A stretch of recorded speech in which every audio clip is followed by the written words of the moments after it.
আপনাদের অ্যাসাইনমেন্ট আছে। অ্যাসাইনমেন্টটা হচ্ছে যেখানে কোডটা দেওয়া আছে, এখানে ইকুয়েশন গুলো দেওয়া আছে, আপনারা কোডটা রেডি করুন। এখানে খেয়াল করুন যে এটা একটা কি এসি আইআর মোড, হ্যাঁ, susceptible exposed infectious recover, S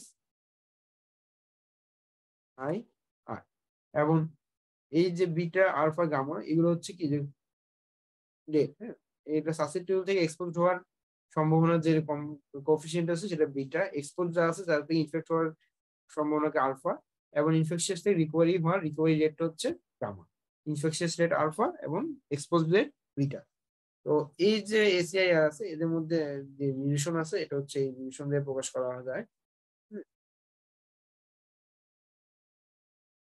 এখান থেকে আপনাদের কি করতে হবে যে একটা কোড লিখতে হবে, এবং কোডটাকে মানে আপনি মানে কোডের মানে গ্রাফ প্লট করবেন, প্লট করে সেটাকে অ্যানালাইসিস করবেন, যেটা থেকে আপনি কি ফাইন্ডিংটা পাচ্ছেন। এখানে খেয়াল করেন যে অ্যাসাইনমেন্টে কি আছে, also explain the significance of the finding.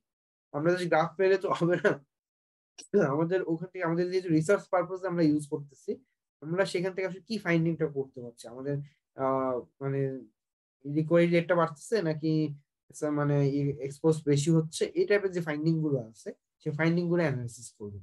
ঠিক আছে।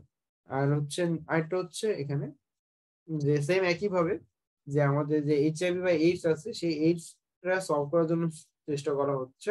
এবং এই যে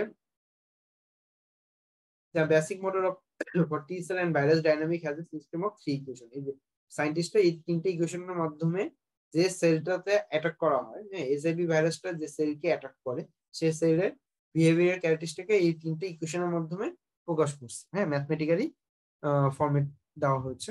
এবং এখান থেকে আপনার বের করতে হবে যে আনইনফেক্টেড সেল কয়টা আছে, ইনফেক্টেড সেল কয়টা আছে, এবং ভাইরাস কতগুলো আছে। ঠিক আছে। এবং ইনিশিয়াল সবকিছু ভ্যালু দেওয়া আছে এখানে, যাদের ভুল প্রয়োজন আছে। তো আপনাদের এই দুটো হচ্ছে অ্যাসাইনমেন্ট। তো আপনার আজকে ক্লাসটা আসলে এতটুকুই হবে। আমি আপনাদের যদি কারো কোনো জিজ্ঞাসা থাকে তাহলে জিজ্ঞাসা করতে পারেন।